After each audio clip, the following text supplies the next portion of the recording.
Assalamualaikum dan selamat sejahtera murid-murid semua. Mari kita sambung kelas Bahasa Melayu kita.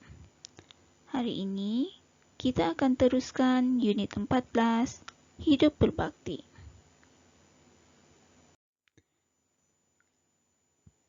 Objektif pembelajaran kita pada hari ini ialah pada akhir PDPR, murid dapat menyatakan nilai daripada petikan.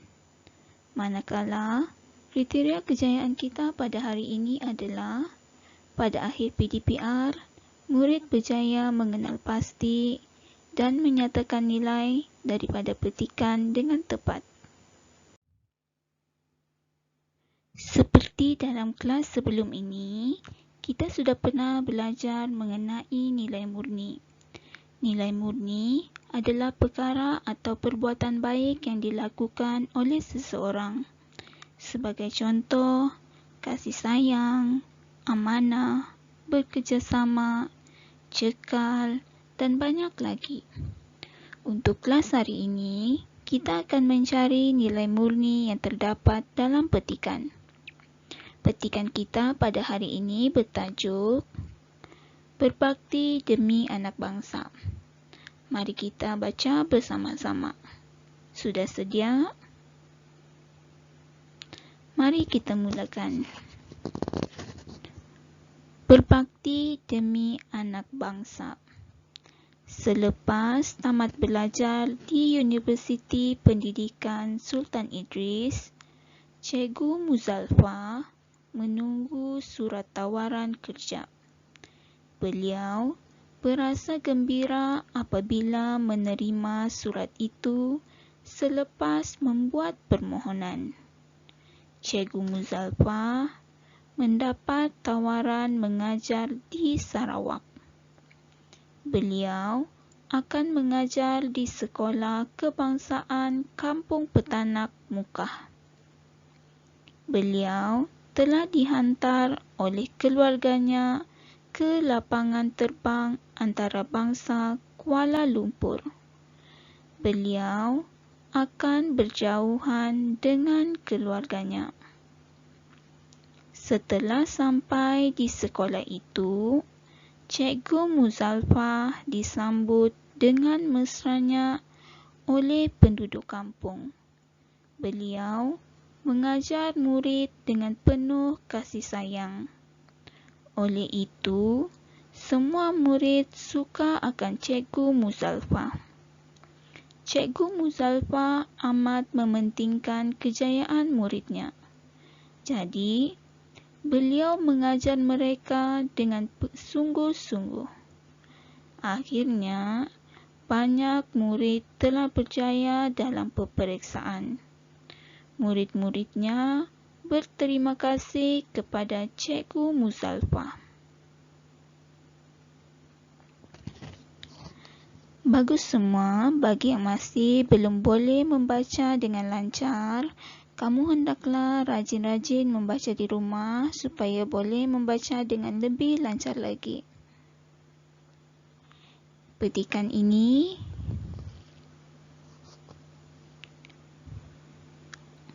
adalah mengenai Cikgu Muzalfa yang baru sahaja tamat belajar di Universiti Pendidikan Sultan Idris. Siapa tahu Cikgu Muzalfa ini berasal dari mana? Ya, Cikgu Muzalfa berasal dari Semenanjung, Malaysia. Ini dapat dilihat pada perenggan kedua, iaitu Cikgu Muzalfa dihantar oleh keluarganya ke lapangan terbang antarabangsa Kuala Lumpur. Cikgu Muzalfa akan mengajar di Sarawak. Sarawak dengan Semenanjung jauh atau dekat? Ya, jauh. Kita perlu menaiki kapal terbang untuk sampai. Namun, Cikgu Muzalfa tetap pergi demi mendidik anak bangsa di Sarawak. Di sana, dia disambut oleh penduduk kampung Petanak dengan mesranya. Siapa tahu kenapa Cikgu Muzalfa disayangi oleh muridnya? Cikgu Muzalfa disayangi kerana dia mengajar dengan penuh kasih sayang dan ramai muridnya berjaya dalam peperiksaan. Baiklah, dalam petikan ini cikgu telah memilih 3 ayat. Mari kita kenal pasti dan nyatakan nilai dalam ayat yang telah cikgu pilih. Ayat pertama, beliau akan berjauhan dengan keluarganya. Dalam ayat ini, kita dapat melihat nilai kecekalan pada diri Cikgu Muzalfa. Maka, kita boleh menulis nilai cekal untuk ayat ini. Mari kita lihat pula ayat kedua. Beliau mengajar murid dengan penuh kasih sayang. Dalam ayat ini, sudah dinyatakan nilai murni secara terang-terangan, iaitu nilai kasih sayang. Mari kita kenal pasti nilai pada ayat ketiga pula. Cikgu Muzalfa amat mementingkan kejayaan muridnya. Dalam ayat ini, kita boleh letakkan nilai dedikasi. Apa yang dimaksudkan dengan nilai dedikasi?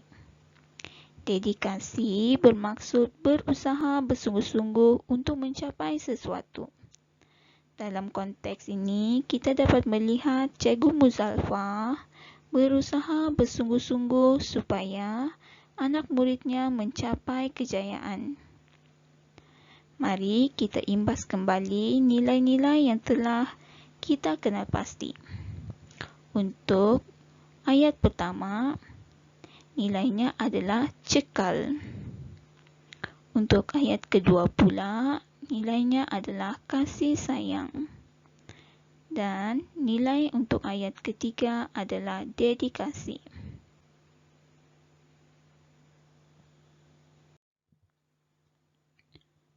Untuk latihan pada hari ini, cikgu mahu kamu buat latihan pada muka surat 10 dalam buku aktiviti Bahasa Melayu Jilid 2. Kamu perlu baca dan fahami petikan, kemudian kenal pasti nilai murni bagi ayat yang bercetak tebal. Sampai di sini sahaja kelas kita pada hari ini. Jangan lupa siapkan latihan dan komen OK dalam ruangan komen bagi pelajar yang sudah menonton video pembelajaran kita pada hari ini. Terima kasih kelas.